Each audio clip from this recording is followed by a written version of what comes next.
breastfeeding or lactation home environment. During hospitalization, we also want to prevent dental caries. We also want to provide guidance to parents about introducing solid foods and begin using a cup at about 8 to 9 months of age. I think one of you mentioned, one of the nurses the other day using, I think it was in my debriefing group, about how when a parent was really tired and fatigued and was really having trouble nursing their baby who was small for gestational age, and how the nurse expressed colostrum into a spoon and spoon fed the baby because their blood glucose was on the low side. It was 42, right? We can also spoon feed colostrum. So I want you to know that babies can be spoon fed if needed. Okay. So factors that promote lactation according to the World Health Organization. And I have one modification I do, and I'll note it as we go through. One, written policies. There should be written policies that support lactation in the hospital from birth. Trained staff. People need to be trained. We only have a very small amount of time in our program. Please know you can take 40-hour-long courses easily on the subject of human lactation. We want to inform all the postpartum patients of the benefits of lactation and resources. We also do need to respect people's choices, but we do want to make sure that everyone knows that it's beneficial and there are resources to help support them. For example, do you know that people who breast or chest feed miss 18% fewer days of work? They actually miss less work. Their babies don't get infections as often, so they don't have to be home as much for the sick baby. Yeah. People don't know that. You don't have to be home as much for the sick baby. Initiate breast or chest feeding within 30 minutes of delivery. Show patients how to maintain lactation even when separated. Use of a good breast pump. No supplemental waters, formulas, or other foods unless medically indicated. If it is medically indicated, then absolutely we're going to use that. Are there babies who need these like human milk fortifiers? Are there some of those babies who do need breast milk substitutes? Yes, they do. Rooming in, and obviously, assuming the baby's well and healthy and stable, that they stay with their parent at the hospital. We want to encourage breast and chest feeding on demand whenever the baby is hungry. That means when they're smacking their lips, licking their lips, sticking out their tongues, right? This is the thing I want you to change. Parents need to be educated on pacifiers and artificial nipples and given choices. There is some debate about whether or not pacifiers can potentially cause nipple confusion and interfere with breastfeeding. For some babies, it seems not to matter. It's non-nutritive sucking, and sucking is a comfort to babies. There are some babies for whom they are very clearly helpful. Preemies, premature babies. There is actually evidence that if a preemie is given a pacifier, they get well faster and go home like a week earlier than if they don't. And that's an appreciable benefit, right? And preemies go through lots of painful experiences. It's pain relief, right? And for babies, that's a comfort and a stress reliever. We also know that pacifiers reduce the risk of SIDS. Pacifiers reduce the risk of SIDS. SIDS, sudden infant death syndrome, also called crib death, can occur anytime in the first year of life. And the greatest risk is around months 3 to 4, the highest number of risks. There is some thought, the AAP for a while had a recommendation that pacifiers should be initiated at 3 weeks of age for parents who wanted to use pacifiers, because the idea was that was a compromise of establishing lactation and then allowing the child the benefit of a pacifier for SIDS prevention. So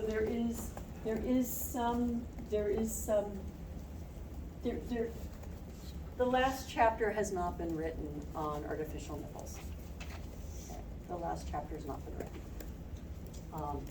And so But on the other hand, are there children who get nipple confusion? Probably,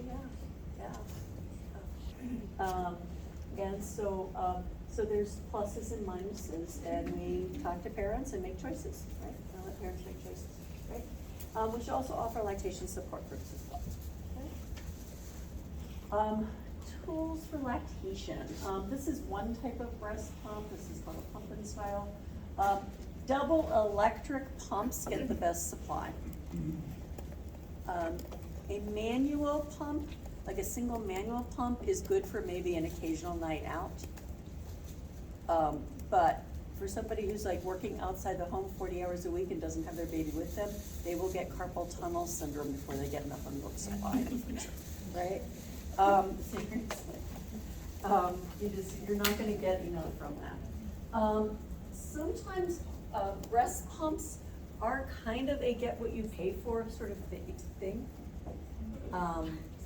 There are very inexpensive ones that have rough edges on them and will cause nipple trauma that are not very good. The ones that are typically made by formula companies and baby bottle companies are usually not very good. If you don't succeed at lactation, you buy more of their products.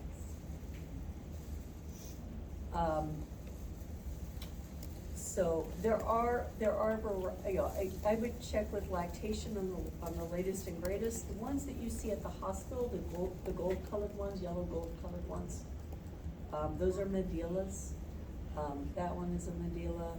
Medila makes all their money off lactation, off of pumps and supplies related to that.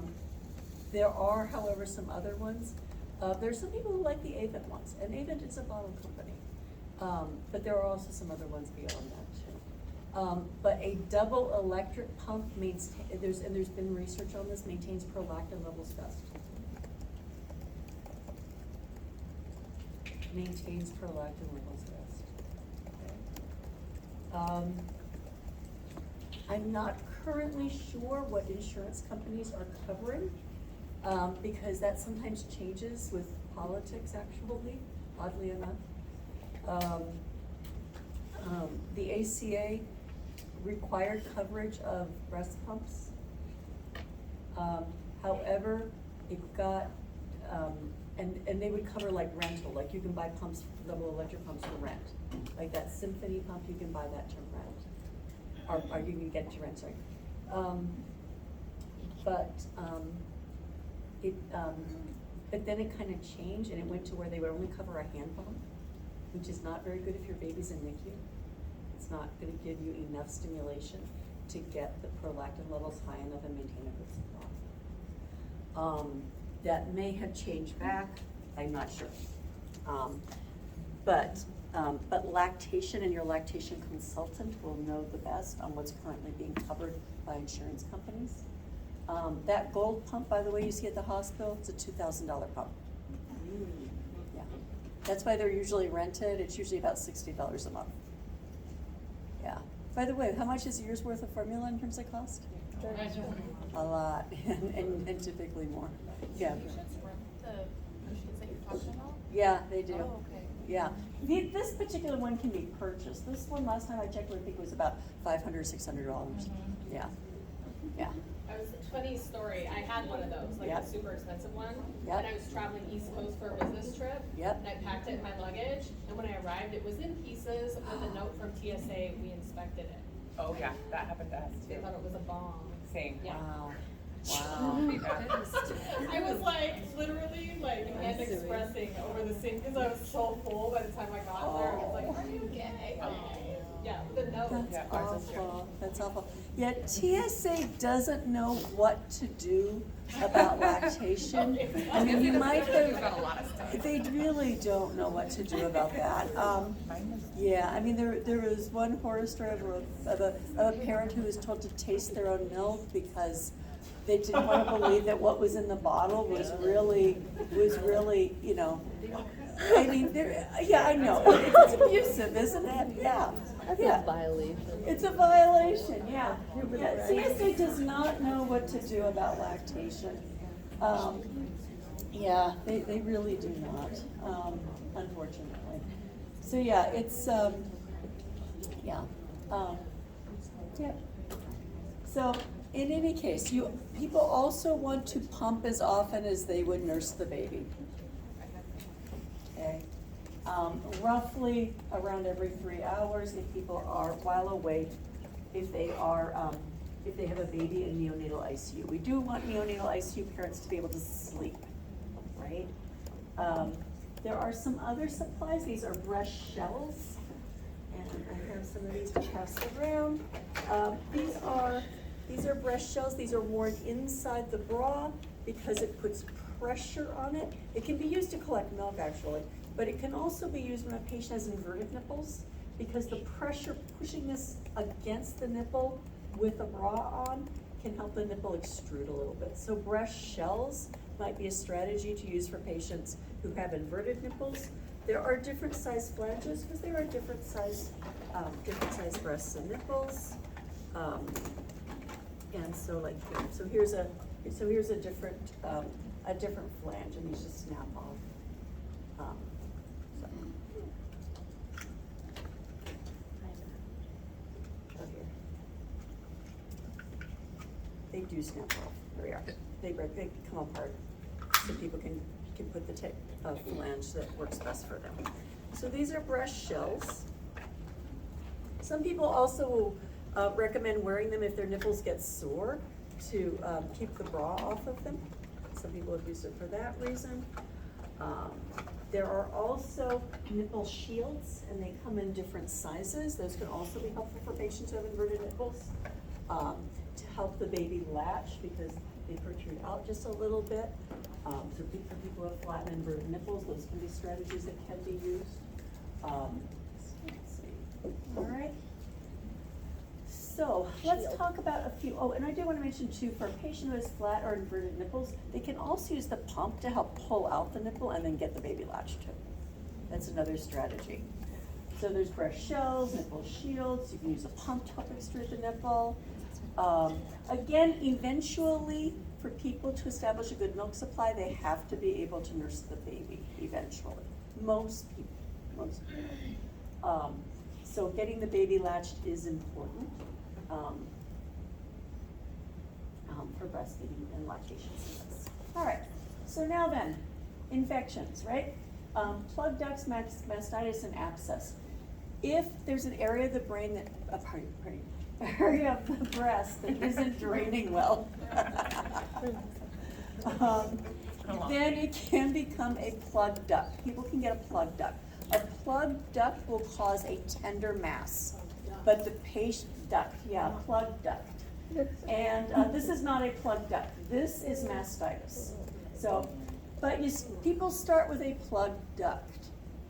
Okay, they will typically get a tender mass, but they are afebrile and don't feel flu-like. So a tender mass without fever, right, without flu-like symptoms is just a plug duct. It can turn into a mastitis if it is not relieved. The way we relieve and prevent plug ducts is by having the baby nurse on the affected side first.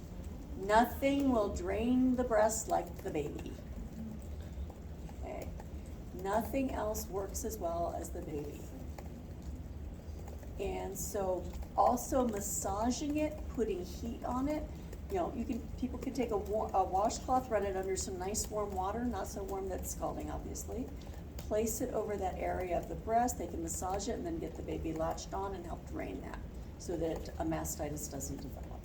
Okay? They can also rotate positions because people should learn how to nurse in different positions to help drain the different areas of the breast. Okay? If the patient has a red, tender mass with a fever and flu-like symptoms, they have developed mastitis. Fever is characteristic of mastitis.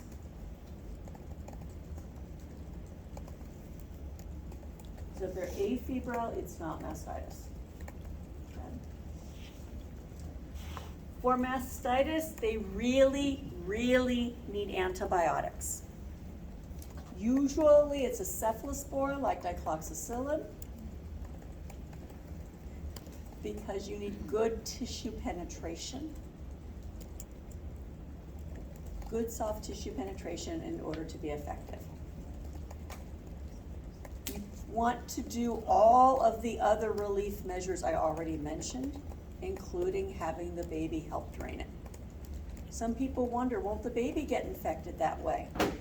No, the baby is usually the cause of the infection. What we've found is that the microorganisms that are present actually came from the baby's mouth. So we're not gonna hurt the baby that way. Yeah, but So once the mom's on antibiotics, do you still recommend the baby nurse or is that? it's okay, yeah. These are safer nursing. We wouldn't give doxycycline or tetracycline. So doxycycline and tetracycline are the ones that are not good for lactation. Doxycycline and tetracycline is also tragic in pregnancy. It causes staining of the permanent teeth and hypoplasia of the enamel. It affects the enamel of the permanent teeth. So you don't want, so no doxy, no tetracycline, but cephalosporins, penicillins, those are very safe. And you can see that this person, do you see the redness here? That's what I'm talking about.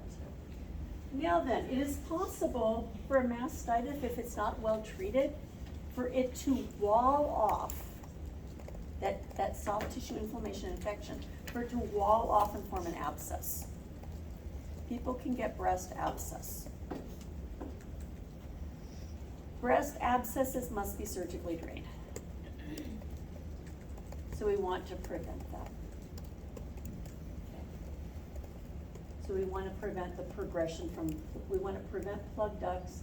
If plug ducts occur, prevent it from becoming mastitis. If mastitis occurs, we want to prevent that from becoming an abscess. If someone develops an abscess, they should have surgery. So when they're at that point, can babies still breastfeed or no, when there's an abscess? Yeah, but if they can breastfeed, but they can still breastfeed. But Okay. if somebody needs surgical drainage, they'll need probably a local anesthetic on that side, and yeah. It's going to be, it's not going to be comfortable, and probably they're gonna be on the other side for a feeding or two till, Yeah. it's not gonna be comfortable, they're not gonna be comfortable. So this is, what we want to do. All right, so when we have difficulties or risks or signs or problems, who do we wanna consult with? A lactation specialist, a lactation consultant or a lactation educator.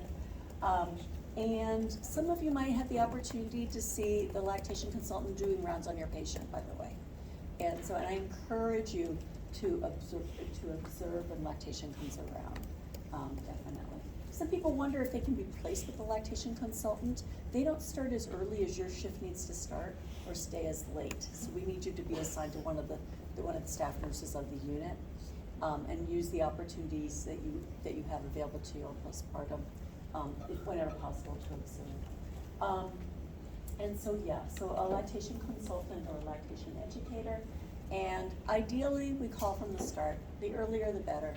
The earlier we can fix problems, the better. Babies develop bad habits, and they can do that very quickly. So we do want to get help sooner rather than later.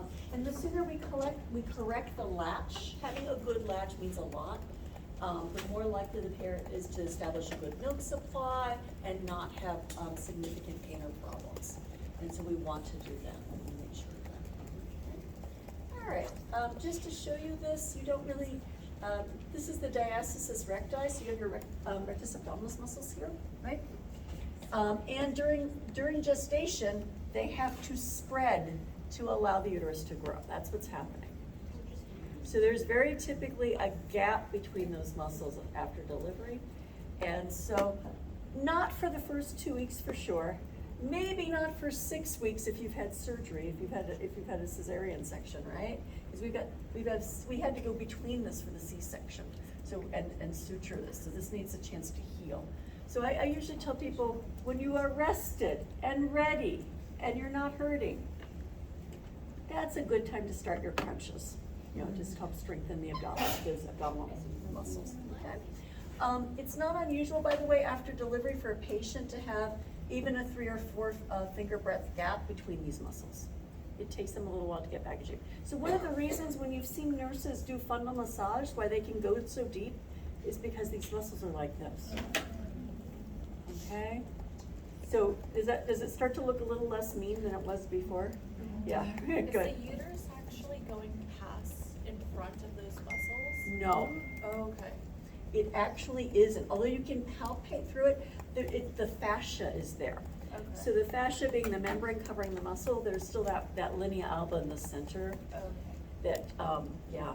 And those of you who've seen a C-section, do you remember when they pulled? Yeah. Okay, yeah, what they'll do is, during C-section, is they'll start to make an incision through the fascia, and then they will manually separate and pull. And they're stretching the muscles and separating the muscles along the natural plane of separation between them. They don't wanna cut the muscle, muscles bleed a lot. And you can imagine for recovery, that would not be as good to have to heal a muscle as it is to heal fascia. And so that's what's happening too, so, just in terms of anatomically. So it's very thin there because it's just fascia. But it can't come in front. We're actually going through about 6 layers to get to the baby.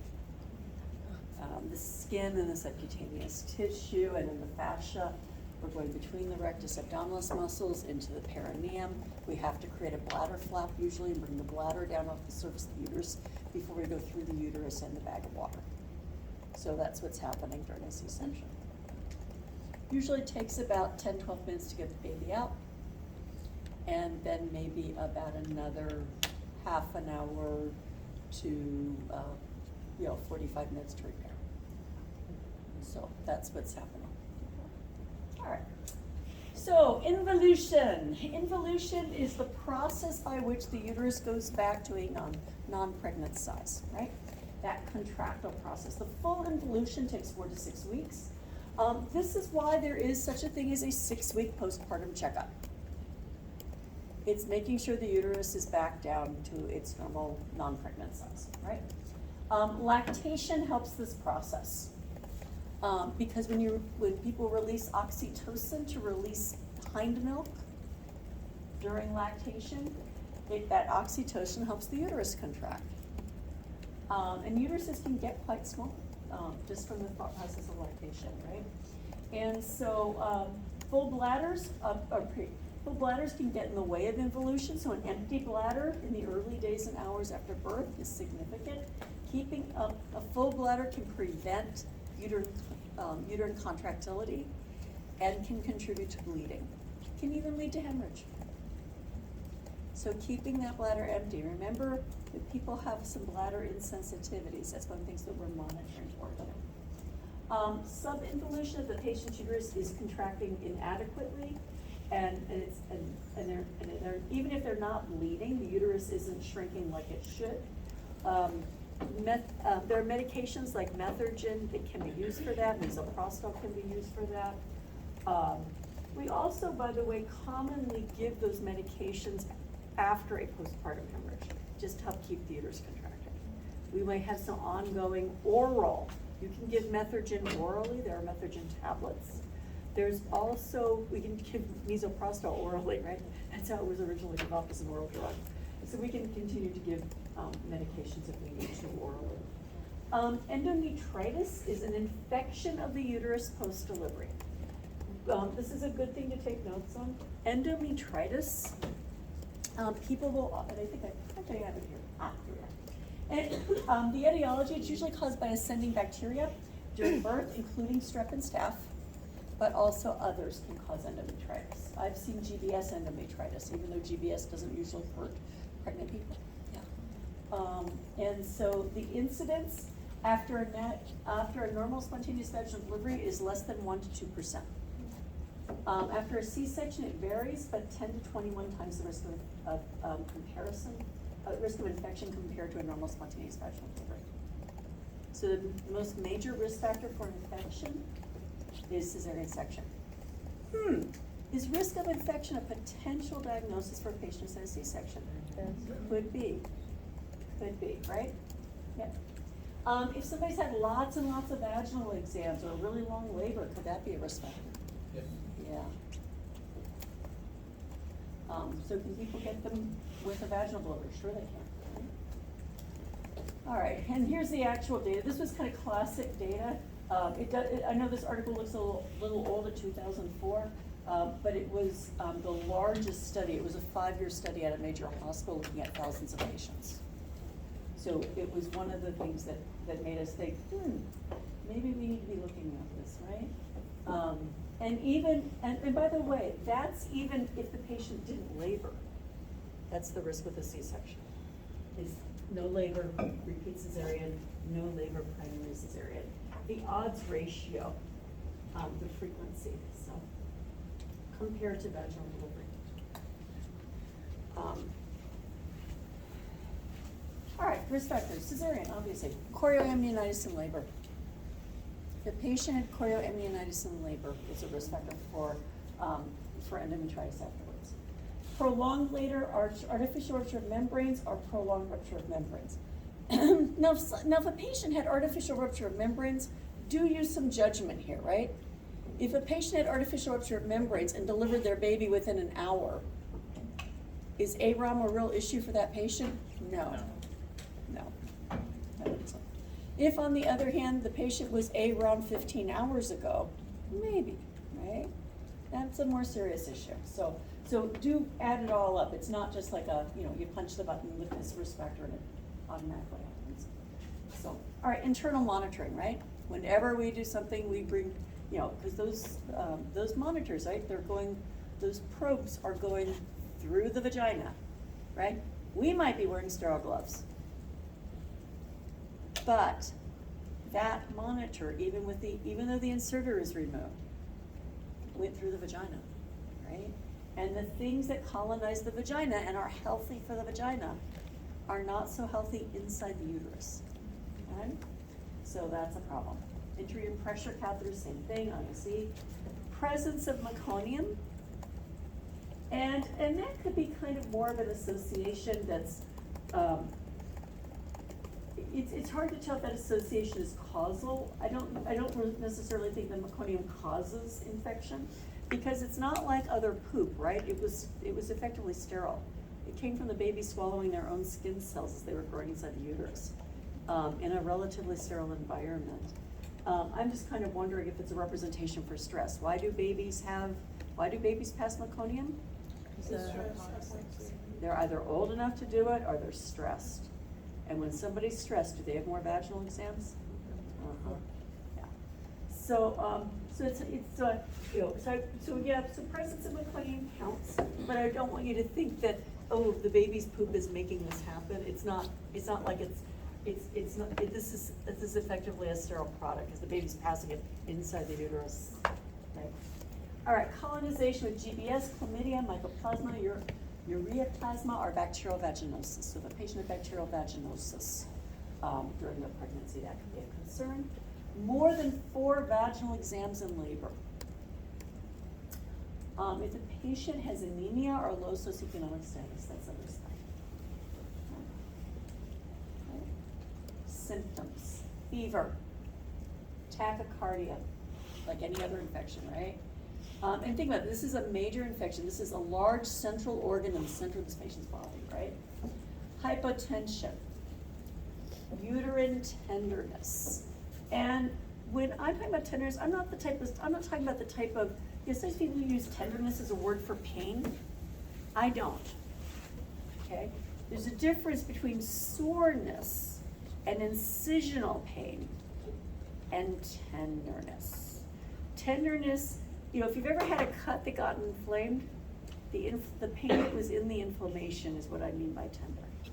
Sometimes people will use the phrase exquisite tenderness to be something that is really, that's actually, you'll see that even somebody's written in charts, to describe the type of tenderness that's associated with endometritis. The patient will usually look kind of, have you ever seen people who just kind of look gray? Yeah. Yeah, and it doesn't matter what your melanin is, they just look washed out gray, like they're not perfusing well.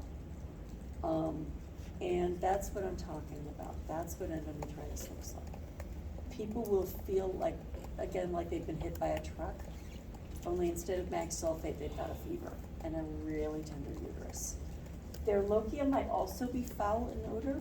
Usually lochia smells like blood, right? It smells like meat because it's blood, right? But this will have a foul odor instead. Lochia may be increased. Remember that infection, like chorioamnionitis, is a risk factor for hemorrhage, right? So that bleeding connection can be there as well. Malaise.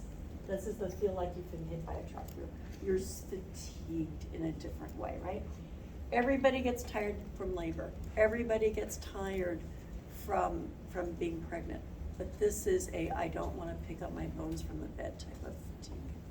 This is a different type of, okay? Does that make sense what I'm describing? Cool. Yeah, when I've seen cases of endometritis, you can walk in the room and see this patient, and without putting a hand on them, you can look at them and say, oh my, there is something going on here.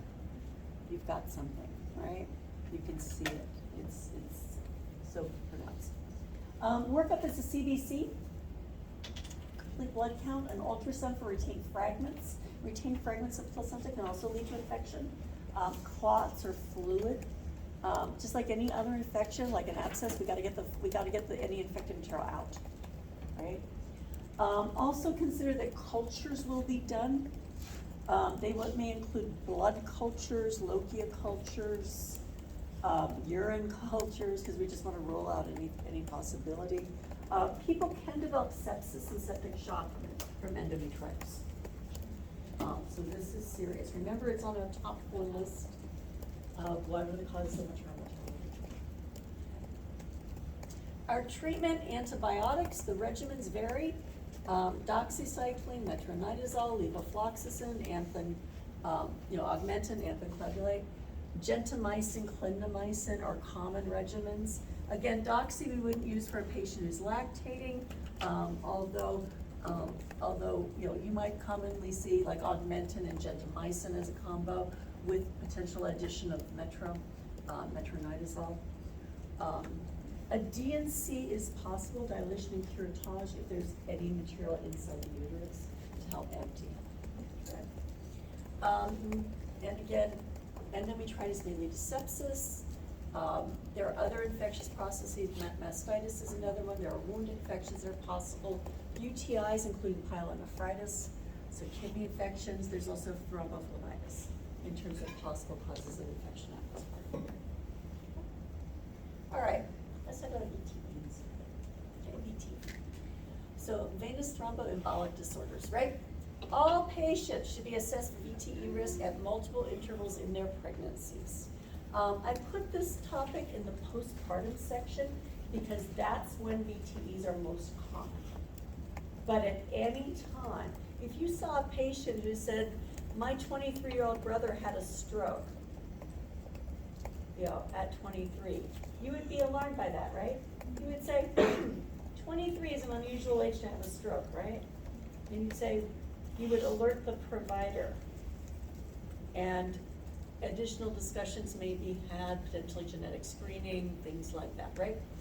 But we're gonna assess them multiple times. So initial presentation of prenatal care, when we get our histories, right? A patient who's had a previous history of pulmonary embolus or DVT, that would get your attention, wouldn't it? And you know the placenta's making estrogen, right? And you know that estrogen is the thrombophilic hormone, right? All right, so putting together this concept, that patient would be at risk, right? If we hospitalize someone for an antepartum indication, maybe it's preterm labor or premature rupture of membranes or bleeding previa, right? And we put somebody who's pregnant on bed rest. Again, you know that placenta's making estrogen, right? And then we just put them on bed rest. Is that gonna be a problem? Yes. Be a problem. Hospitalization for birth, admission and in-house postpartum, that's a concern, right? And upon discharge home postpartum, these are time periods when this is considered a risk. Now then, I'm just gonna review just a few things with you, just to show you some data, and then I'm going to tell you what I want you to know. Okay. But I do want you to know that there are some models for this, right?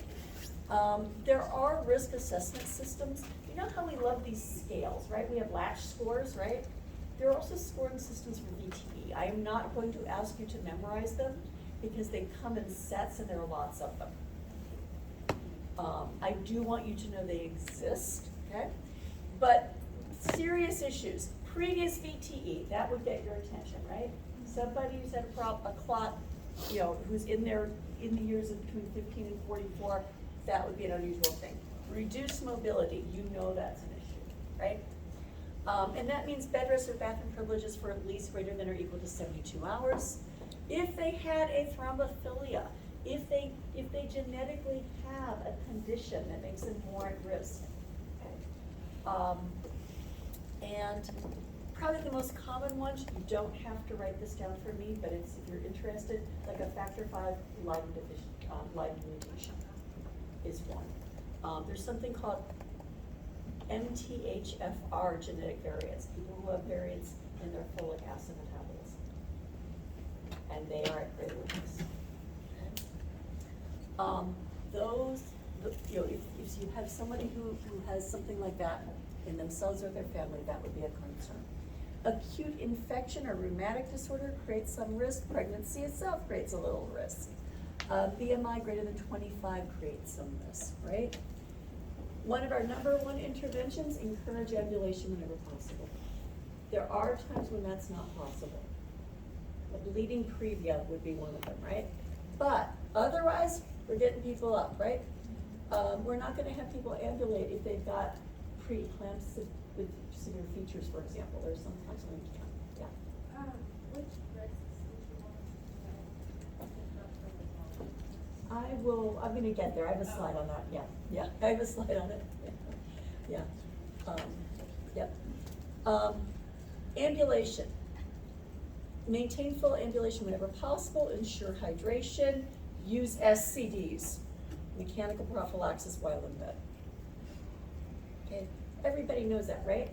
Because you take care of post-op patients, isn't this just like any other, like a post-op patient, right? Get them moving, and if they're in bed, do SCDs, right? All right. We also place SCDs prior to cesarean and continue post-op for all patients.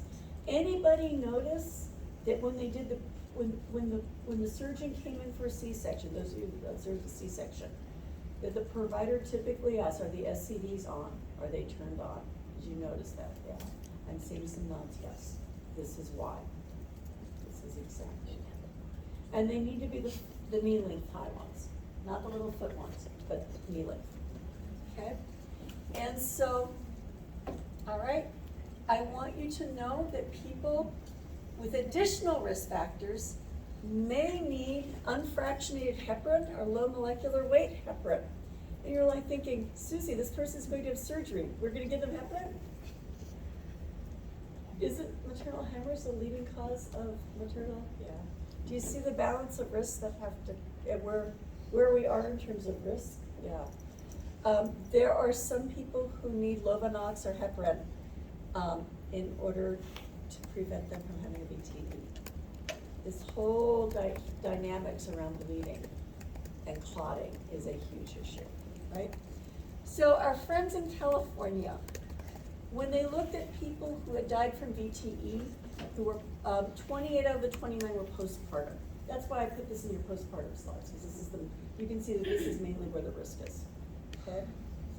61% had a BMI greater than 35. And so we found that of the patients who had died from VTEs with a BMI of over 35, 75% had a cesarean. So the combination, what I want to show you is the combination of increased BMI with a C-section is a very serious thing for VTE. Okay? It's a very serious concern. Encourage ambulation, avoid dehydration, mechanical prophylaxis. Okay?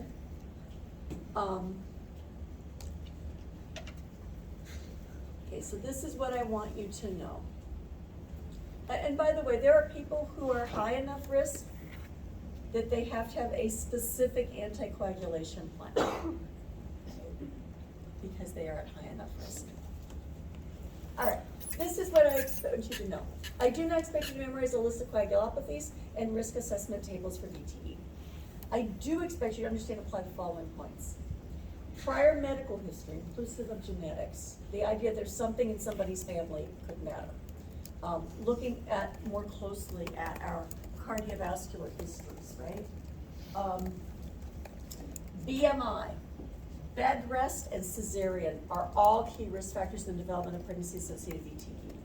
STDs are routinely needed during and after cesarean section. They are also routinely needed if a patient is on bed rest due to pregnancy complications. Ambulation should be encouraged whenever and as much as possible. Sound much more approachable? Okay, cool. And that's what I really want you to know, because if you see something special going on, you know, that person whose brother had a stroke at 23, you'll talk to the doc and you'll guys, and then you can figure it out from there, right?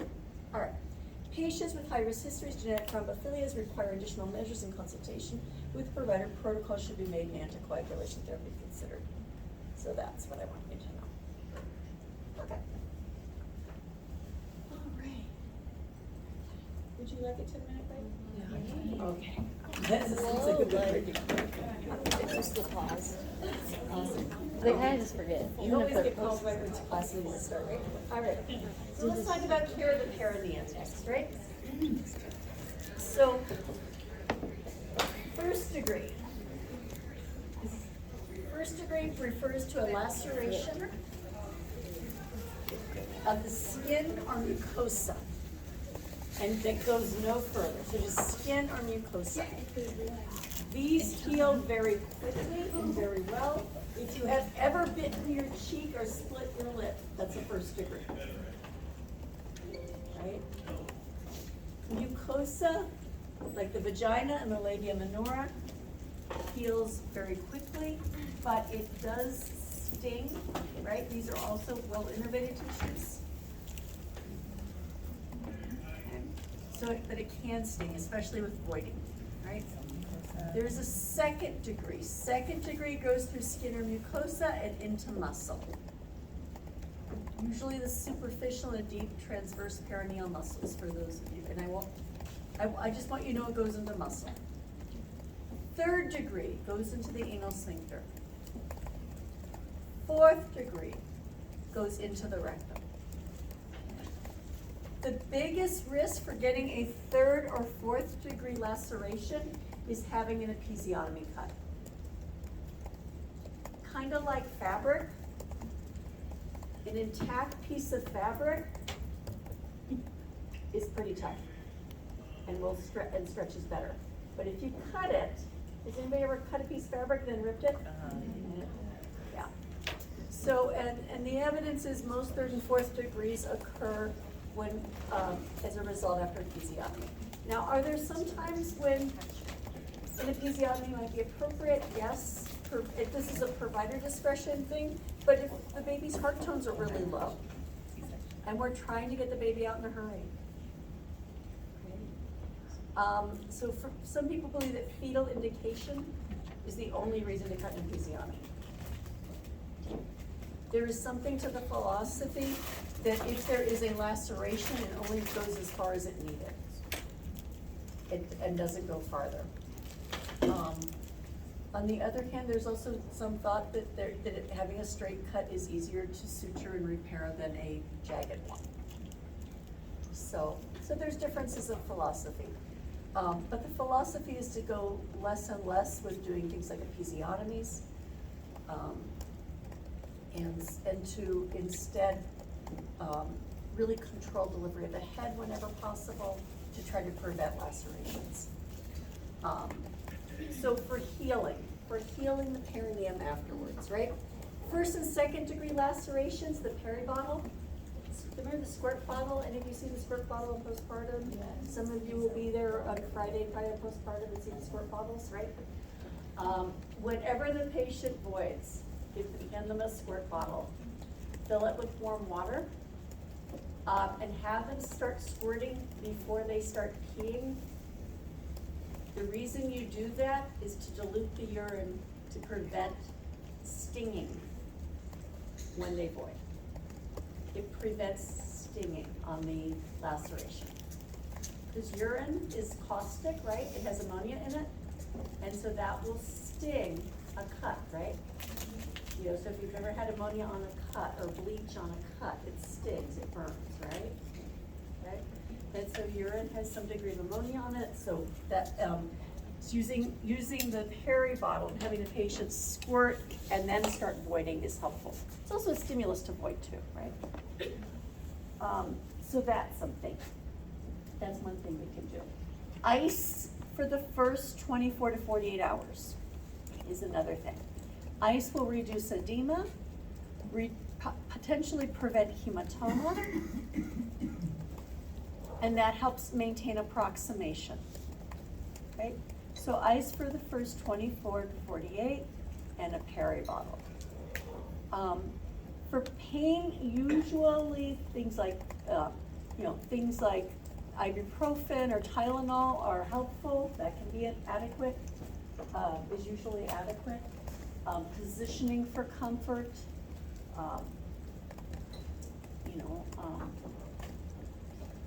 stool softeners are okay. They are definitely necessary if a patient has a 3rd and 4th degree though, okay? So you want to do the same things for a 3rd and 4th degree laceration, but add a stool softener and a fiber-based laxative to help them avoid straining while they are healing, okay? And to make it easier for them to have their first bowel movement after having the baby. If it's a fourth degree, they may also need antibiotics. A dose of antibiotics might be indicated, okay, depending on the provider. Okay.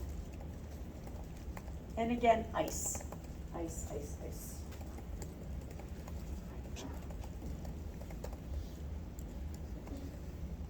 We are also, of course, going to monitor our Rita.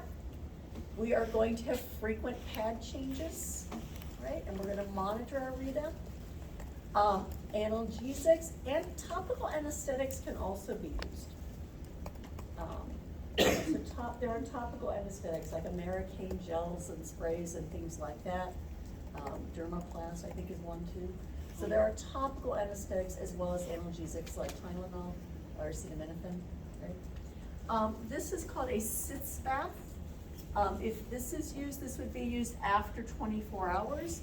The bag is filled with warm water and suspended, and there's a roller clamp on it, and the roller is released and it sluices warm water over the perineum for comfort. So that's a sitz bath, Perry bottle, ice. Okay.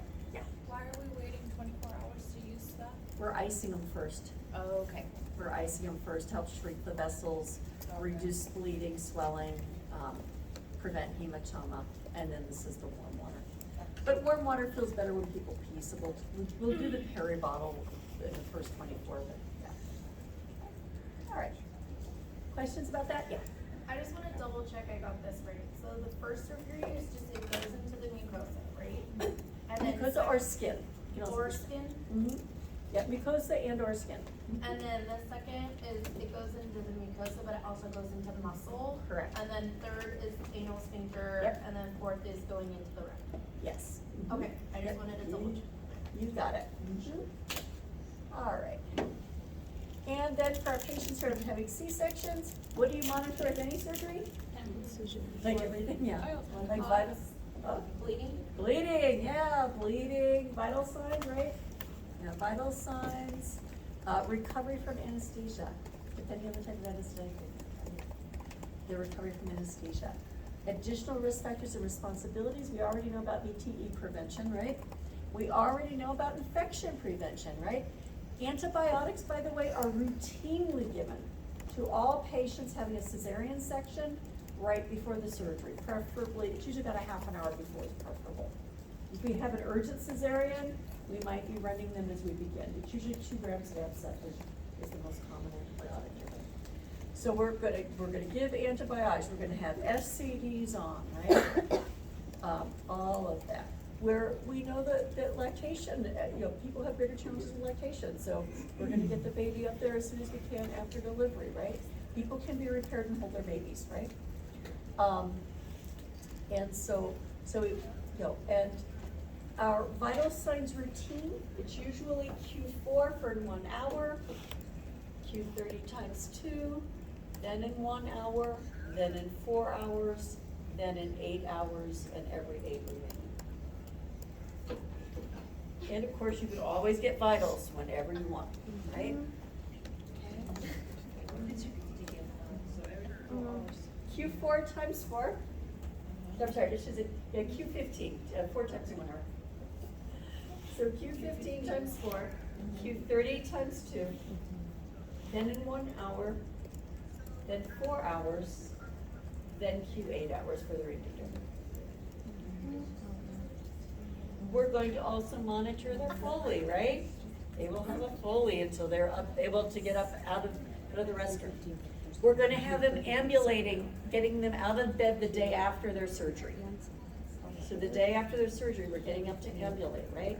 We're covering their need for pain meds. Many patients will be given, will have spinal anesthesia and will be given a dose of Duromorph, which will last 12 to 24 hours. But some people are more rapid metabolizers of narcotics than others probably, and will need additional medications to control their pain. Why do you get them up the next day and not the same day? You can dangle them the same day. You can dangle them the same day. They're not quite ready yet. They're not quite ready yet. Yeah, and the pain, both the pain, you give them a chance to heal just a little bit.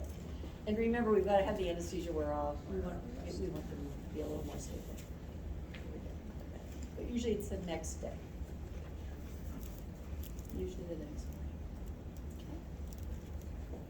Okay. And remember, this is a major surgery. We've gone through 6 layers. We've repaired 4 of them. They're in a lot of pain right now. And if they're not, it's because the Duromorph is working really well. So, okay. All right. And what do families need to know? We need to think about the learning needs of the newborn and the family, if we can. And they will include feeding the baby, elimination diapering. We've talked about some of those things. Cord care, we let it dry up and fall off. Cords come off about 7 to 10 days, they fall off. There might be a little blood, they don't smell good, but they don't look good, they don't smell good, we don't miss them when they're gone. But what to expect there. What to expect for bathing the baby, like starting at the top and using like one corner of the washcloth to wash one eye, and another corner to wash another, and a third corner to wipe the mouth and wipe inside the mouth. Wiping inside the mouth gets the baby used to the idea of cleaning your mouth, which your dentist will love, because eventually that turns into toothbrushing. And then working your way down, and then working your way down to the dirty areas of the body last, right?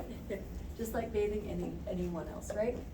If the baby has had a circumcision, how to care for that? Using Vaseline and letting them heal, right?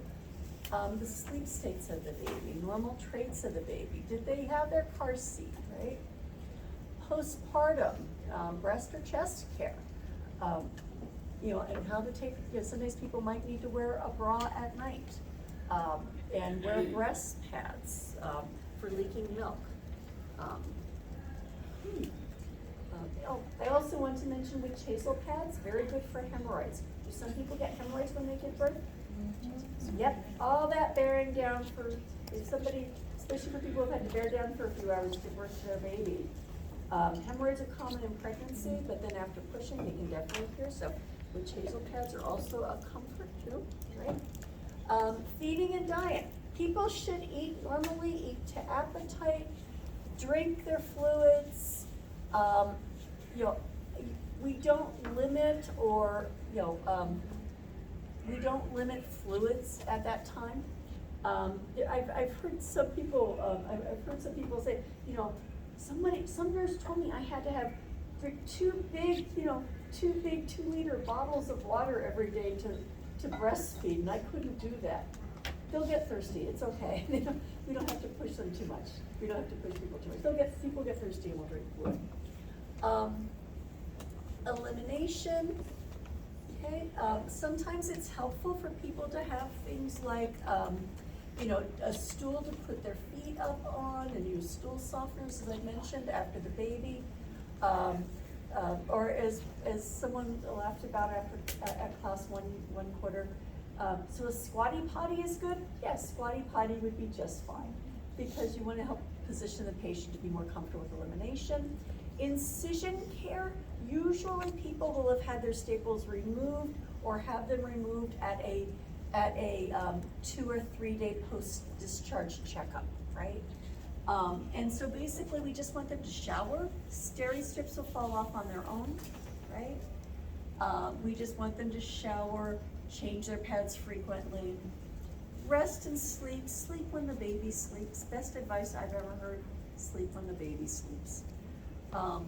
Don't expect it to be normal. Just don't expect it to be normal. Exercise when people are rested and ready and they're not hurting. Normal recovery and involution takes 4 to 6 weeks. That's why there's a 4 to 6 week checkup. Warning signs of a problem, right? Warning signs of a problem. Fever, which is a temperature, if we're using Fahrenheit, of greater than or equal to 100.4. Unrelieved headache, visual changes, disturbances, dizziness, fainting, chest pain, shortness of breath, increasing or unrelieved abdominal pain. Cramping, the after pain should be getting better, right? Should get better over time. Heavy bleeding, you know what that is by now. Facial or hand edema, that would be unusual. Dependent edema is common after delivery. Remember all those IV boluses we gave them in labor, or for epidurals or spinals and things? That fluid is now in their feet. So if it's unilateral and the extremities are cool, then that's okay. Cool extremities are okay. This does not mean poor perfusion in postpartum work. Warmth, though, unilateral warmth can indicate a DVT. Okay? All right, so all right, so severe swelling, redness, or pain in arm or leg. That brings me to the next topic, right? Thoughts of harming self or infant.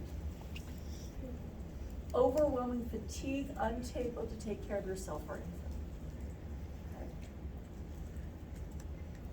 So post-birth warning signs. And this is a way of remembering this. And this is from A1, the Association of Women's Health of Symphonia and Injury. P is for pain in chest, O is for obstructed breathing or shortness of breath, S is for seizures, T is thoughts of hurting yourself or baby, B is for bleeding, I is for an incision that is not healing, R is for red or swollen leg that's painful or warm to touch, T is temperature of 100.4 or higher, and H is for headache. Okay? And so, here's another little guy. And you can blow that in. All right? All right, where are we? There. All right.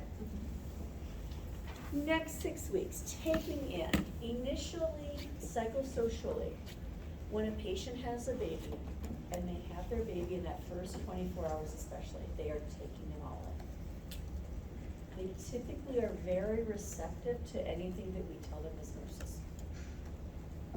They're taking it all in. They admire their baby. They will usually make notes about their facial features and things. Oh, he's got my husband's ears, or oh, my daughter did that when she was a baby. Things like that. They'll sing things like that, right? That's normal. Oh, poor little cone head. No, that's okay. Yeah, that's normal. You know, oh, my baby is, small but tough. Those are all loving things to say, actually, right? Comparisons are normal, right? And they're taking it all in. They will also review their birth process over and over again. Giving birth is an awesome thing. That's normal. I think there was one of the textbooks that was out there that referred to as being egocentric. It's like, well, they gave birth to another human being. That's kind of, that's a big deal. So when egocentric is not bad in this case. This is normal processing of a major life event. Okay, that's what people should be doing when they've done something as incredible as giving birth to another human being. Okay, that's normal. Okay. All right. What I'd be worried about is the person who doesn't want to be with their baby and is planning on parenting that baby. That's what I would worry about. The next step is taking hold. So taking in, very normal the first 24 hours or so, but somewhere around, usually it's day 3, it could be as early as day 2 or maybe a little later, we will see taking hold. Some of you have been NICU, have seen parents who are taking hold. They're like, don't position my baby this way. Oh, you drew blood on my baby's right heel last time, this time I want you to do it on the left.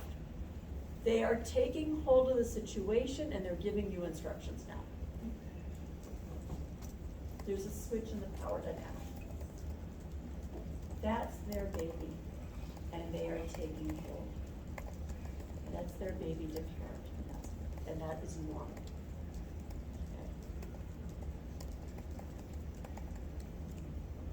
Okay. Anybody in NICU see that? Does anybody in NICU see that when your parents?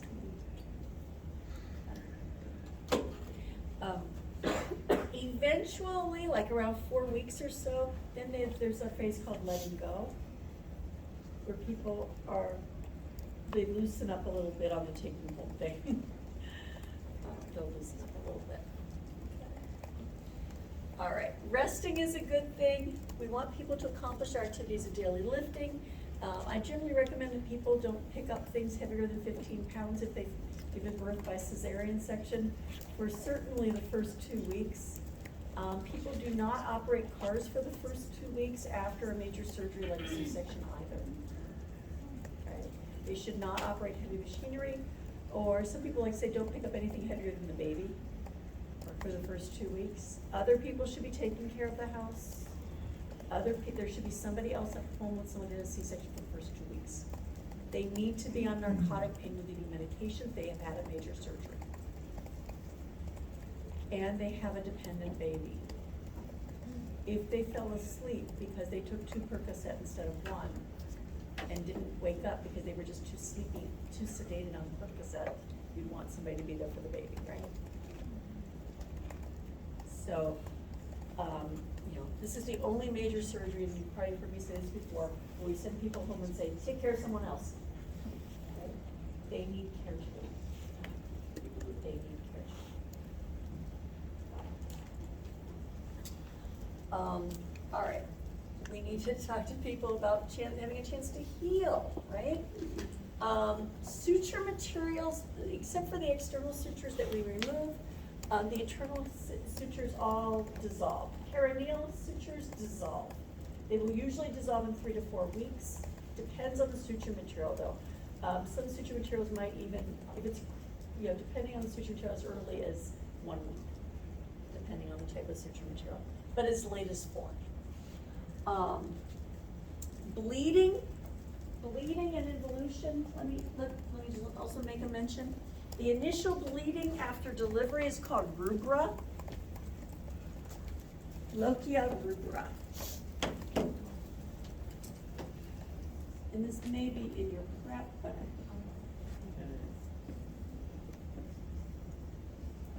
and that's usually, we'll say about 5 days, give and take.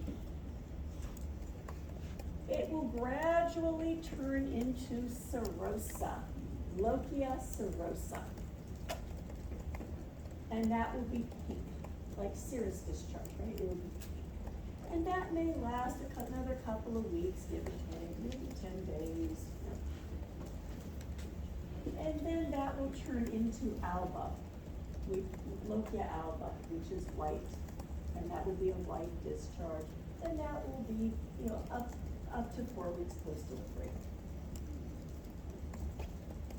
Right? So that's what we normally will expect. Same bleeding standards apply. If you soak a pad in an hour or less, passing clot size of a plum, we need to hear about it. Sometimes bleeding will temporarily increase when the patient becomes more active and starts doing more things around the house, starts lifting things heavier than 15 pounds. They might start to bleed just a little bit more. Okay. Sexual activity is safe to resume once the major bleeding is over and they feel comfortable and ready. Often prolactin suppresses estrogen levels, which reduces vaginal moisture, so things like lubricants are helpful. So once people feel healed and ready and they're not bleeding, it is considered safe to be sexually active again. For those patients who are at risk of getting a pregnancy, who are in a relationship where pregnancy is a risk, contraception should begin promptly.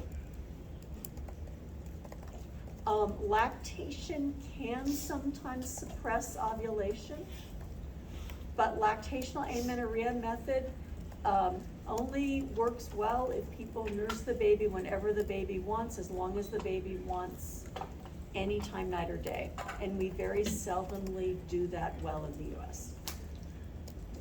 The safest thing is to use a contraceptive in terms of preventing another pregnancy sooner than the patient wants to be pregnant. And generally speaking, once they're about 2 weeks postpartum, they are technically safe for contraceptives. We're no longer as worried about the risk of VTE. They could have whatever contraceptive they wanted. That is not contraindicated for them. All right. 1 to 3 days postpartum, there's commonly a nurse appointment for a checkup. It could be either a home visit, postpartum clinic, or a provider clinic. 2-week incision check if the patient's post-op cesarean to make sure their incision is healing well. And again, we're just using our Rita like we always do. 4 to 6 weeks, there will be a follow-up appointment then.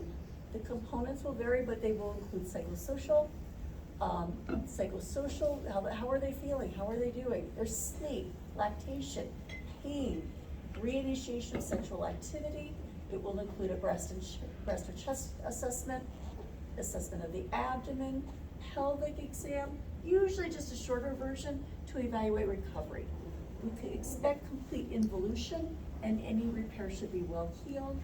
Contraceptive means PRN, and follow up on relevant GYN or other concerns that occur during the pregnancy. Might include a CBC or H&H, hemoglobin hematocrit, especially for those patients who bled or had a hemorrhage. Remember, it takes 30 days to mature an RBC. That patient who went home on iron after a hemorrhage, this is when we're following up, right? We're making sure their bleeding's okay, but the next time we'll check a lab, we'll be there.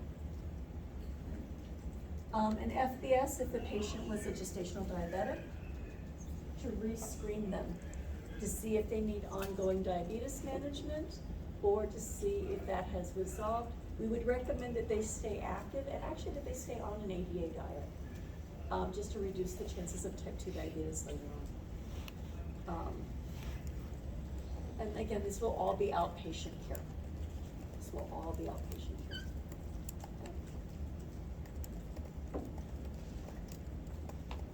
Talk briefly about mood changes. A few days after delivery, it is not uncommon to have something called baby blues. Baby blues is a feeling of being very moody, of being upset over things that you might not ordinarily be upset by. It typically resolves within about a week. Someone might be upset with family members. You know, there's always there's the fatigue they've just gone through, all the major events they've gone through. And baby blues is considered limited. A limited emotional change. I will give you 2 examples. Those of you who've been in my office, there's this beautiful quilt on the wall. That was one of my mentors, Linda Robinson. And she describes that when she was in midwifery graduate school, after having given birth to twins, she was on her way to the hospital for something else, and someone passed her on the right side on the highway. I know. Whoever heard of somebody passing along the right on the highway, right? And she burst into tears. All right? It may not be entirely rational. Should people pass you on the right on the highway? No. But, you know, that stuff happens on the highway, right? most of us have forgotten it by the time we're where we're gotten to, right? And she burst into tears, okay? And then, you know, she had a good cry, and the next week things were better.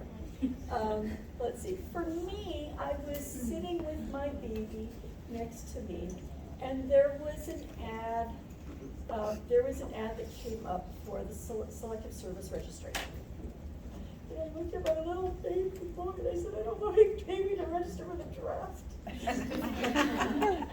So, yeah, that's baby blues. Anyway, he's 27 now, he can serve his country if he would like. My grandfather, by the way, is buried in Arlington National Cemetery, and he was decorated for his work as a pilot and aircraft. So I'm not from a family, yeah, so I don't want you to think I'm, yeah. But anyway, but I'm looking, I said, no, you know. Anyway, that was how I felt in that moment because of baby blues. All right? Does that help you? Yeah, okay. Help you understand what this is like. All right. Postpartum depression. If any of us can have a bad day or a bad week. Any of us, right? I do want you to understand, by the way, that in terms of depression, the risk that someone will experience clinical depression in their lifetime is 50%. So half of all human beings experience what would be diagnosed as clinical depression. So depression is not uncommon. Depression, so we get concerned when mood changes. Depressed mood lasts 2 weeks or longer. And let's look at the symptoms. Okay, this is the Edinburgh Postnatal Depression Scale. Also the Beck Depression Scale is commonly used for evaluation postpartum. And so, all right, in the past 7 days, I've been able to laugh and see the funny side of things. As much as I always could, not quite so much now, definitely not so much now or not at all. 2, I have looked forward with enjoyment to things. As much as ever, rather less, definitely less, hardly at all. I have blamed myself unnecessarily when things went wrong. Most of the time, some of the time, not very often, or no, never. I've been anxious or worried for no good reason. No, not at all, hardly ever, sometimes or very often. I have felt scared or panicky for no very good reason. Yes, quite a lot, sometimes, not much, or not at all. Things have been getting on top of me. Most of the time, I haven't been able to cope at all. Sometimes I haven't been coping as well as usual. No, most of the time I've coped quite well, or no, I've been coping as well as ever. I've been so unhappy that I've had difficulty sleeping. Most of the time, sometimes, not very often, or not at all. I have felt sad or miserable. Most of the time, quite often, very often, or not at all. I've been so happy that I've been crying. Most of the time, quite often, occasionally, never. I have thought of harming myself. The thought of harming myself is punishing. Quite often, sometimes, hardly ever. And this is how, this is a scoring system. The maximum score is 30. Possible depression is 10 or greater. Always check for suicidal thoughts. Okay. This is someone who needs our help. People often fear that they won't be seen as good enough mothers, as good enough parents to their babies. And sometimes, you know, and so they may have great difficulty admitting, you know, we've all seen the beautiful pictures. I've got them in the slideshow, people holding their babies, and their hair is done in the perfect bun, and they've got flowers, right? And everything is just like a lullaby, right? And that's not the reality of early parenting. Early parenting means you feel like you get a shower some days. It means that you've got somebody spit up on your shoulder, and maybe you didn't notice. You know, it means and it means you've been up and down through the night. It means all kinds of other things, right? It means leaking milk and all of that. The ugliest bra you've ever worn. Pardon me? The ugliest bra you've ever worn. The ugliest bra you've ever worn. Yeah, the ugliest bra you've ever worn. Yeah. And, yeah, it means maybe even your body may not feel like your own anymore, right? Yeah, yeah, yeah. True story, I remember going out to the mailbox and coming back in the house and realized I had not buttoned my blouse at all. And I said to my partner, I mentioned it to my partner, yeah, I didn't even notice that my blouse wasn't buttoned, and I was going to get the mail. And he says to me, yeah, you know something, neither did I. All right, so yeah, I mean, that's kind of early parenting, and,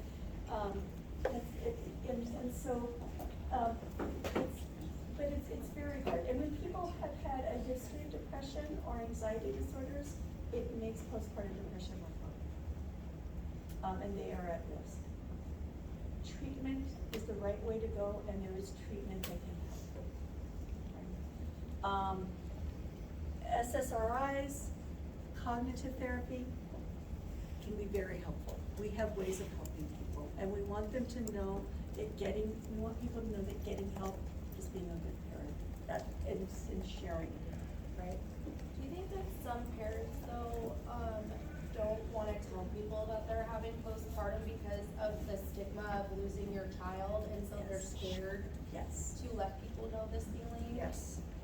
Yes. Like, I know when I was pregnant, that was like always my biggest fear, was like if I had postpartum, I didn't wanna say anything because I didn't want my kid to be taken. You didn't want your kid to be taken away, you don't wanna be thought of as a bad parent, Yeah. Yeah, cause it's not that you don't love your baby, it's just, yeah, you're just suffering, this is suffering. Is DMER more recognized these days? As a, Dysphoric milk ejection. It's like when you're breastfeeding, the feeling of letdown creates extreme depression. oh, you know, I think it's more and more recognized, but we, not as much, I mean, I think it depends on, yeah, I think it depends. But, most of the times I've seen postpartum depression, that wasn't what was identified as the concern. That wasn't what was. Certainly there are hormonal changes that occur. We've lost estrogen levels, progesterone is down, prolactin is up. So mood changes are, the physiology of mood is definitely up. And by the way, do you think sleep depression plays a role? Absolutely. Yes. It also plays a role in other things too, like libido. Usually when I have a postpartum patient who tells me, I'm not feeling interested in my partner right now, my next question is, how much sleep are you getting? 3 hours. You need more sleep. Until your own needs are taken care of, you don't have anything for anybody else. Sleep is good. And just those neurovegetative symptoms, the ability to sleep and take care of those needs makes a huge difference. Just a huge difference. I've seen more situational surrounding causes for depression postnatally, and lack of support. Also, history of chronic depression and anxiety is playing major roles in this. There are people, by the way, who have attempted, and just so you might be familiar with this too, using the placenta as a therapy. And that's not recommended at this time. Placental encapsulation. People try to encapsulate the placenta in an attempt to change hormones, encapsulate it and take it as a capsule. Unfortunately, those processes have been found to sometimes cause infections, and there were a couple of infections in babies related to it. So people have done placental encapsulation for hormonal reasons. What I want you to know though, that if someone is experiencing a serious affective condition that lasts 2 weeks or longer, they need to be evaluated for depression. Anybody can have a bad day or a bad week. If it's 2 weeks or longer, they need to be assessed. Also, psychosis can occur. Postpartum depression can also lead to postpartum psychosis. And this is where the patient loses touch with reality, may have hallucinations or delusions. And they are just, they're hurting and they are ill. And they need to be treated like anyone who is ill, with compassion and support and therapy and help, right? One of my colleagues had a patient who called her from the closet. She was in the closet. She had taken her baby with her into the closet and was hiding in the closet because she was afraid there were worms who were going to get them. And she thought there were worms crawling all over her body. And she was also trying to protect her baby from the worms, by the way. Right? This is not a bad parent. This is a parent who is experiencing psychosis and needs our compassion and our help. Be aware that PTSD can occur related to childbirth. Another major contributor to postpartum depression. PTSD. So we talked about some pretty rough things there. We talked about controlling size bleeding, didn't we? Zipping people to ORs and jumping on their fundus and doing things that are painful. Doing things like bimanual compression to control their bleeding, right? There are things that we sometimes do to save people's lives for all the right reasons, but they are traumatic.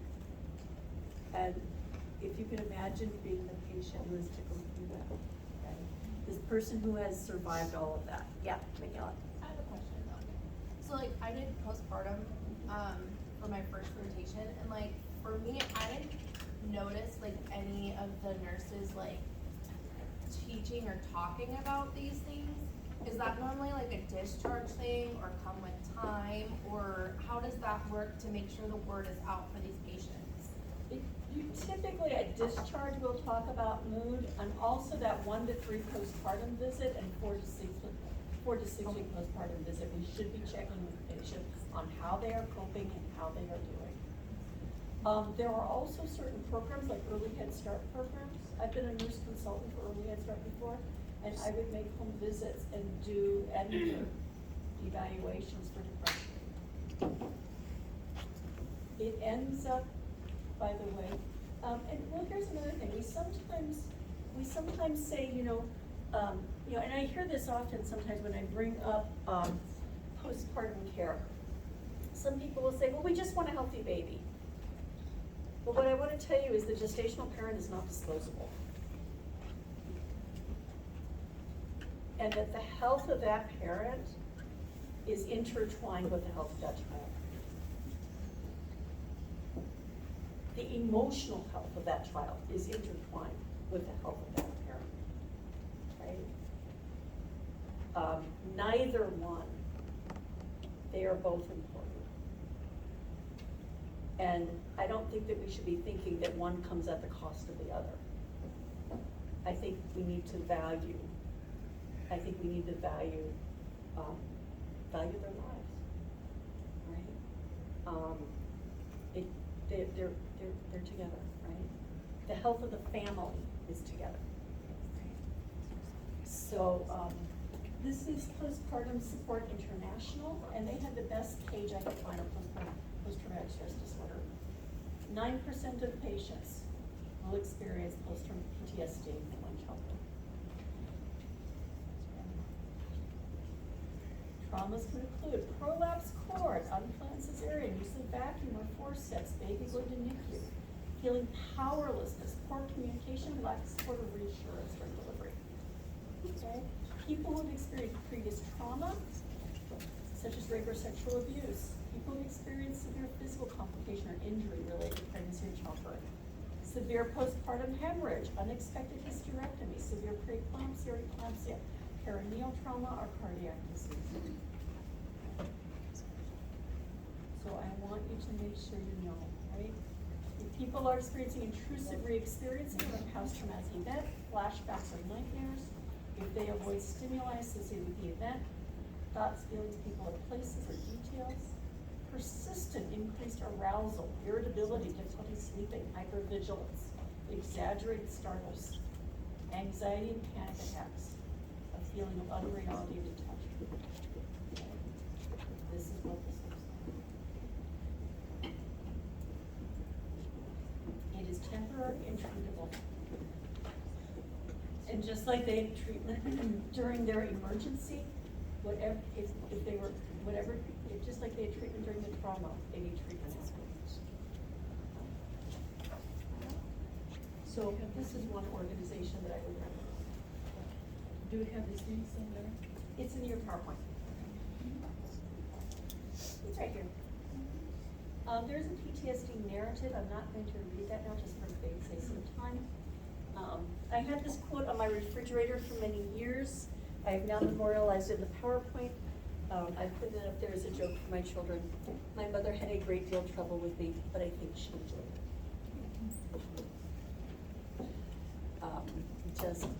Just to end on a somewhat lighter note. All right, and that's one. Let me show, I did want to share a couple of other things with you. A question came up last week in one of our debriefings. And it just so happened that a press release was made just yesterday, for the American Academy of Pediatrics. And the question was, race has sometimes been used or recognized as a risk factor. And what we have increasingly found, and so the question was, when we give a report, do we give someone's race? Do we say this is a 58-year-old Caucasian female, blah, blah, blah? Do we give race as a risk factor? And the answer is no, we should not be. Because even though the risk factor is really how we oppress people, the risk factor isn't race. The risk factor is how we treat people. And we need to not. Right? And so this was pre-published just yesterday by the AAP. Race is a historically derived social construct, has no place in the biological pharmacy. The problem is oppression and poverty. We have inaccurately in medicine applied race correction or race adjustment factors in work, and we don't want to do that. Right? Resulting in differential approaches to disease management and desperate clinical outcomes. So I did want to share that with you and let you know that is important. Okay. And then I did want to mention your virtual simulations on postpartum care. We want to practice our essential nursing skills, client-centered care, nursing process, assessment, diagnosis, goal setting, interventions, evaluation, teamwork, communication, right? And so for this one, our postpartum, here we are, is case 5, Fatima Sanogo. You've got your readings. Everybody knows how to get here by now, I think. Your readings on postpartum hemorrhage. Everybody knows, I think, this now, right? And so this patient is a 23-year-old, has prolonged second stage, vigorous infant, APGAR is 9 and 9, weight of 9 pounds 0 ounces, second degree laceration, which has been repaired, manual removal of the placenta, big problem, bleeding, and patient's up to the bathroom and can't void, and she is not moving. Okay? You have readings to do, your pre-sim quiz, your simulation. Okay. Along with helpful hints, make sure to read your helpful hints. That helps you get a start on this, right? Before you go into your simulation. We have a post-simulation quiz, and we have guided reflection. And these are the same questions that we will be using for our debriefing. So again, we're going to assess the patient, assess the uterine fundus and lochia, perform interventions, communicate with other team members. You've got your hemorrhage care summaries and all of that good information. You've got SCAR forms 2.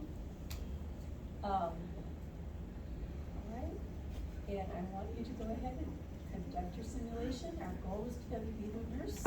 Use as many opportunities to meet the 80%. It won't be February 26th, that's a bit late.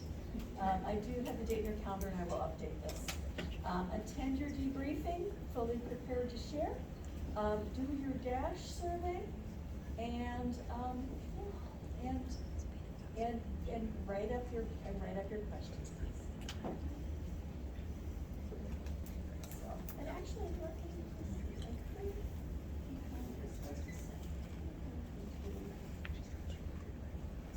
yeah, thanks. Do you need to in those questions or? You know, I was just going to check our assignments. I think I maybe decided to take it easier on you right now and not require a break, well. Hold up. Wait a minute.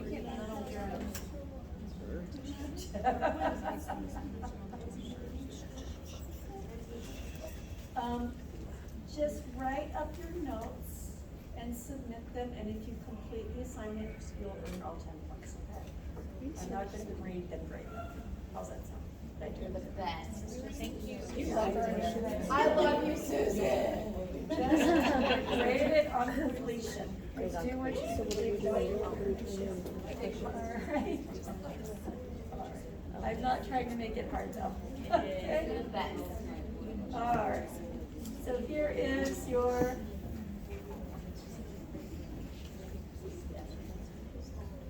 so yeah, your unit 5 postpartum care reflection.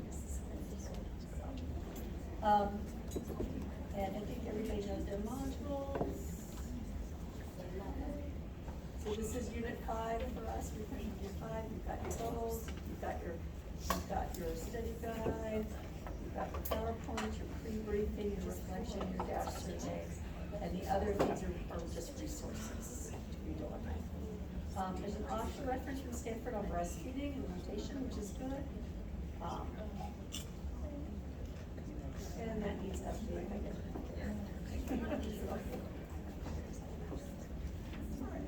Yeah. So when is that thing we're gonna be due? Let me just check the due date here. 16th. I think I have it due the 16th. It's due after your debriefing. It's after your debriefing.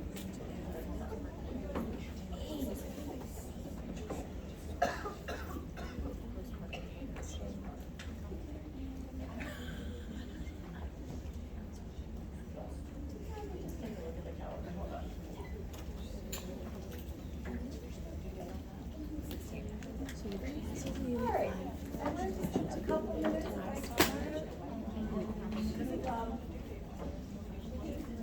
I think the grades To show you what you will be receiving for your care plans. oh, that's where it's not.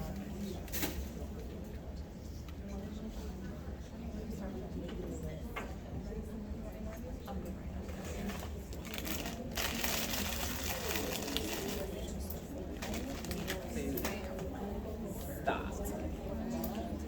Yeah, I need to order some coffee. Y'all take a donut. You guys look like the premier. Smoking weed. Yeah, it's due the 21st, it's May 21st.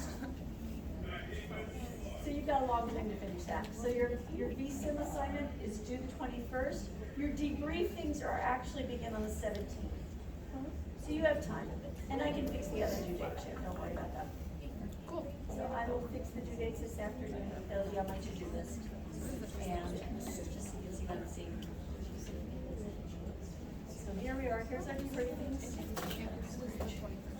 On the 17th and 19th, and then it's just do then, if you complete it, then it's 10 points. Yeah. So that's that one.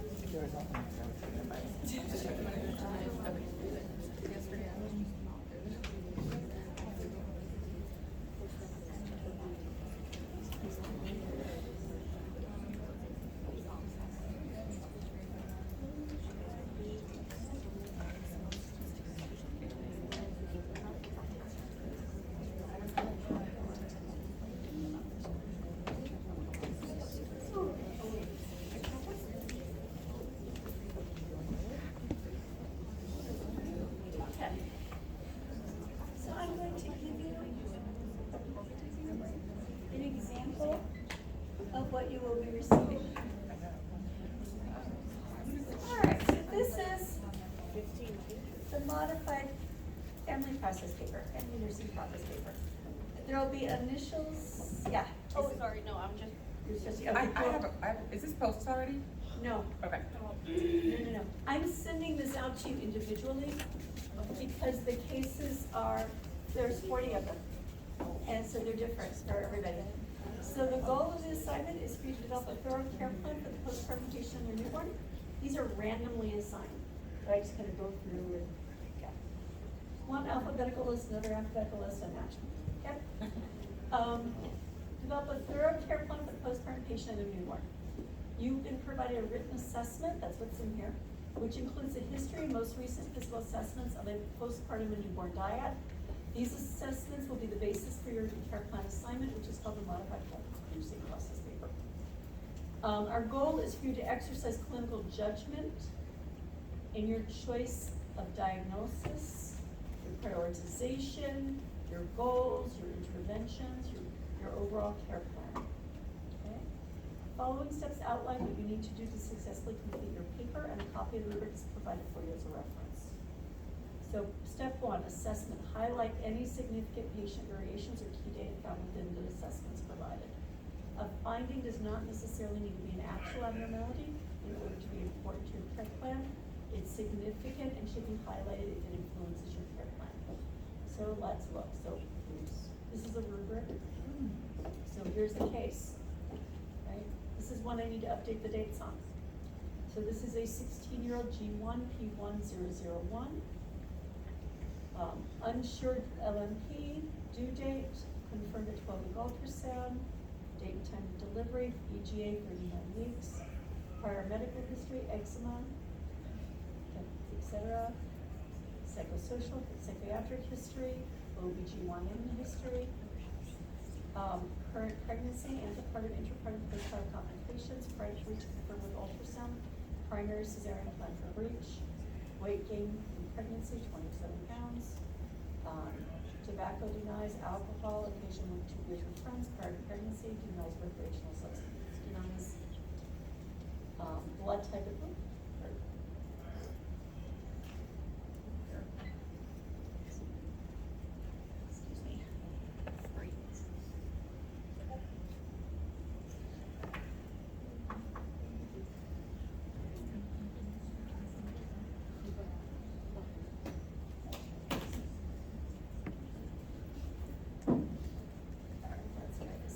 Okay. All right.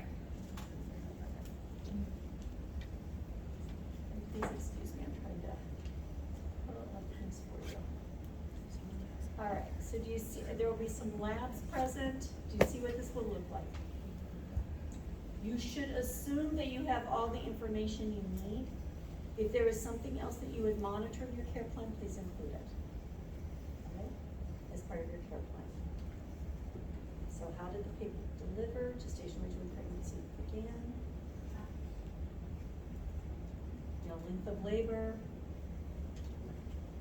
Analgesics, medications, support people. Your assessments should only be physiologic. You don't have enough information to consider a psychosocial care plan. Vital signs, pain, right? So you will have an assessment to review. Then you have an assessment on the newborn.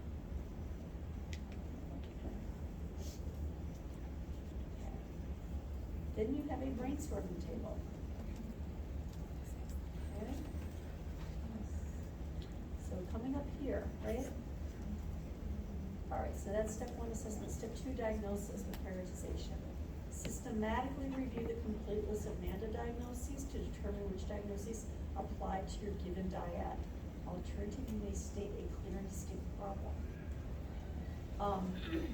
I don't care, let's say you have a patient whose blood loss was 1,200 mils. I don't care if you write down status postpartum hemorrhage, or if you write risk for bleeding related to status postpartum hemorrhage. I want you to recognize the patient could have problem bleeding. Okay. So I'm not grading you on NANDA, but sometimes people have found it helpful. You may realize that you may have heard that the National State Boards of Nursing have decided to no longer use NANDA as of this past summer. But there is no new guide that has been published for you yet on nursing problems. So the only thing that's really written in a structured way for you to review is NANDA. So I will accept 9 NANDA, or if you just simply identify what you consider to be a serious nursing problem, I will accept that. Does that make sense? Because I consider that the most appropriate thing to do. It takes 2 years for something to be a standard of care. Things are first published in peer-reviewed journals. They get some criticism, and then and then from that, they figure out how to go forward, and it takes a couple of years. Even when we make changes in resuscitation protocols, like for NRP, it takes them like 9 months before materials and books are even produced. The journal article comes out first, then there are the books and articles, then they train the trainers, and then we start training people, and all of that happens over a 2-year period. You just can't snap your fingers and make it all happen instantly. And so we're kind of in that in-between phase right now. So there is, and I did provide this for you because this is helpful. There is here.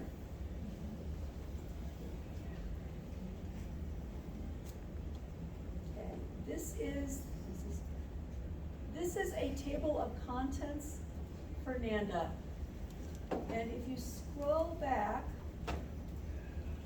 okay, if you scroll back a little bit here, between these pages are, by the way, I don't recommend buying this book at all, because of course it's going out of date now. But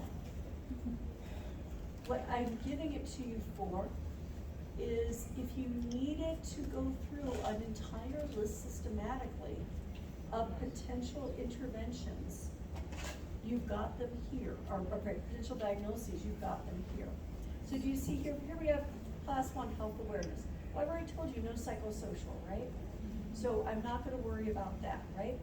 I'm not worried about frail elderly syndrome, or I could be worried about ineffective health self-maintenance. But how about ingestion? Ineffective breastfeeding, could I be worried about that? Yeah. Interrupted breastfeeding, could I be worried about that? Yeah. Insufficient breast milk production, sure, I could be worried about that, right? I could be worried about that. By the way, no double dipping. If you have a patient who has trouble breastfeeding, you can choose ineffective breastfeeding or interrupted breastfeeding, but just one of them. Doing the same thing more than once. Sometimes people say, Susie, how do I know if it's the same thing? If it's the same set of interventions, it's the same thing. A different way of saying the same thing is not, okay. They need to be distinctly different diagnoses that you're working on, okay? Metabolism. Do we have a risk of unstable blood glucose level? Yeah. For patients? Yeah, potentially. Could a baby be hypoglycemic? Yeah, could that be a problem? How about neonatal hyperbilirubinemia? Yeah. Do you see, by the way, that you kind of have to go through the fine points and scan through it to pick out things? But I provided this as a reference so you can systematically go through. Read your assessment, identify the things, go through this and comb through it. Do I care if you exactly use NANDA terminology? No, but I'm providing this as a way of helping you systematically review. Yeah, ma'am. Would ineffective breastfeeding be the mom or the baby? Could be either. And you can pick one or the other, but not both. Okay. Whose problem do you think it mostly is? Is it, and it might depend on the dyad, right? Maybe one patient has flat nipples, but another baby has ankyloglossia, has tongue tie. Or maybe the baby's a little premature. Right? I didn't give you any babies under 36 weeks. But are 36 weekers, do they sometimes struggle? Yeah. Yeah. So, so you can choose, but just use it for one, okay? And you wanna go through this, you know, could somebody have things like alterations in comfort, or deficient fluid volumes, or excess fluid volume, or, you know, all of those things are possible. Could we have urinary retention or impaired urinary elimination? Could we have constipation? Could we have impaired gas exchange, maybe a baby who's sad as well? Could we have, you know, could we have fatigue? Is fatigue a real diagnosis? You bet it is. Right? Ineffective breathing patterns, babies could have those, couldn't they? All right. Again, I don't want you to go for a psychosocial diagnosis, but there may be other ones that are very appropriate. Ineffective childbearing process, that's kind of a catch-all, isn't it? All right. You know, could we have post-trauma syndrome? I would consider that, so I should say, I would consider that psychosocial, so I'm gonna actually stay away from that one, at this time. I do think this is important. I just don't think you can get that from a two-dimensional piece of paper. I have given you psychosocial assessments in these care plans because I want you to recognize that whole people matter and whole people are part of this, right? So I would never leave out something that's psychosocial. I've always given you some psychosocial content in my cases because I want to make people seem real and three-dimensional because they are. And I want us to always think about our patients as being three-dimensional. But I don't think you have enough information. And sometimes when people don't have enough information, they read into it based on their own personal experiences. And I don't want you to read into it or get into that habit. I want you to be able to, so I want you to only focus on physiologic diagnoses. All right, so let's see, here we are. Okay, so here's the list. I want you to know that risk of diagnoses are appropriate and acceptable. I want you to list all of the physical problems for the patient and newborn in the brain scoping table. Choose your top 4 for the postpartum and top 3 newborn. No double dipping. You may only use each diagnosis or problem once. And then the top, I want you to choose the top 2 postpartum and top neonatophysiologic for your care plan and write those up. Okay. Use SMART goals. Provide all appropriate interventions. Do not rely exclusively on your Doge's care plan book. That's important. It was not well developed for OB or newborn care, and it misses important interventions. I can tell when people write a care plan using only this. They usually only can get a score of about 65 to 70% with just this book. It doesn't mean you can never use it, but I want you to understand that you really need to go to other resources. That's really, really important. So what should you use? Your textbook, course point references, your lectures, other module materials, hospital policies, policy statements from the CDC, CMQCC, A1, AAP, ACOG, ACNM, and others may be very appropriate. And it's expected you'll need to spend some time independently reading and reviewing to find the best information. Be sure to include an evaluation plan and what you would do based on the potential findings. Do not state what you hope to find. A lot of care plan books say, you know, if the diagnosis is risk for infection, the care plan book will say, you know, my patient has an incision that's, you know, clean, dry, and intact, and afebrile. Well, you don't know that yet, do you? That's what we're hoping for. That's the goal. And we are evaluating the goal. But you might say, you know, my evaluation plan is to reassess the wound tomorrow for Rita.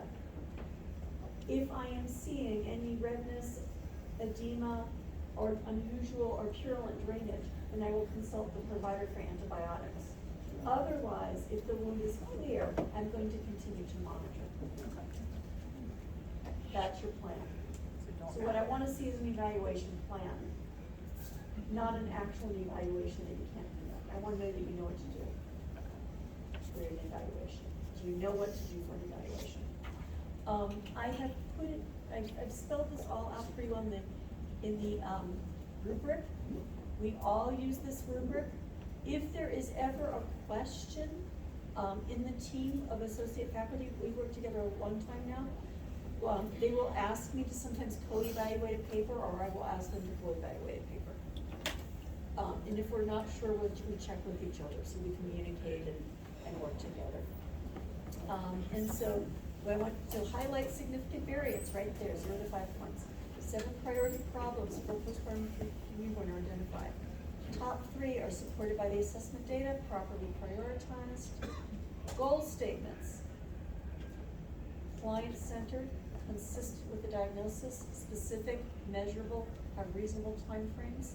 They can be short-term, long-term, or both.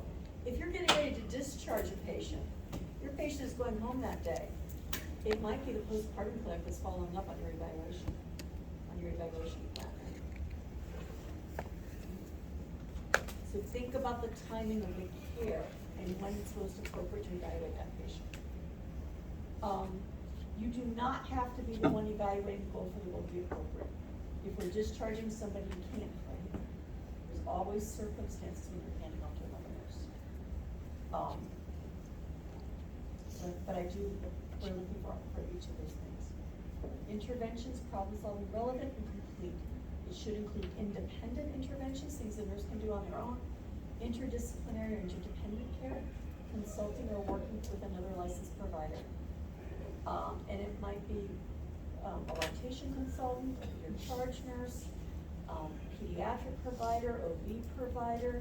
It could be respiratory therapist. It could be anyone. It could be a nutritionist, right? Interdependent means relying on another hospital or staff member, so any of these things. If a transfusion were initiated, labs are ordered, we're involving other people, right? So interdisciplinary, interdependent. Appropriate patient or family education is included. How we monitor the condition is included, right? What we're monitoring. I don't have a fixed number of interventions. That's because people write interventions in different ways. If I write, give me 3 interventions, and someone might write, monitor their pulse, monitor their temperature, monitor their blood pressure. That's 3 interventions, and we've monitored it, but we haven't done anything to solve it yet, right? Monitoring is important, but it's not the only thing, right? And somebody else might say, monitor vital signs. They deserve the same amount of credit, right? So I'm looking for, so I don't identify numbers of interventions for that reason. It's not quite fair, right? To do that, so. Bullet points are fine. Intervention should be evidence-based with in-text citations. And evaluation plans here, I'll give you an example. So get somebody with asthma and they were short of breath, let's say, we've got a paired gas exchange or O2 sats 89. Your evaluation might be, I will reassess the patient's oxygen saturation 30 minutes after I do it. But I don't want you to say what the patient will have, we don't know that yet. I want you to know what you will do, and then your plan for continued care. If the patient does not do X, and the nurse will do Y, such as, I will call the provider if the O2 sat is not at least 95% in the next 5 minutes, or 30 minutes, or whatever you choose, right? And so that's what I'm looking for. I want to know that you know the plan for evaluation for each of the 3 diagnoses. And you have tables and things to write that in. There's the assessment. Don't say this to the last, don't wait till the last minute on this. This is not an assignment you can do in 2 nights. Okay. So brainstorm things. This will go longer if you want to, right? Brainstorm will be kind of like free form, right? Susie, brainstorm will be kind of free form, right? So it's just what's coming on, right? And I So it's don't not- like that, yeah. It's not structured, it's just like. Structure, yeah. Yeah, it's to help you think about it. I'm helping you narrow down. So like, if you write everything down, and then you think, okay, which are my top 4 for the postpartum patient, what's my top 3 for the baby? So write them all down, get them all out, and then identify your priorities. And then, things just go as long as you need. Questions, does that help? Yeah. The instructions are all written out, they go. But thank you for your patience.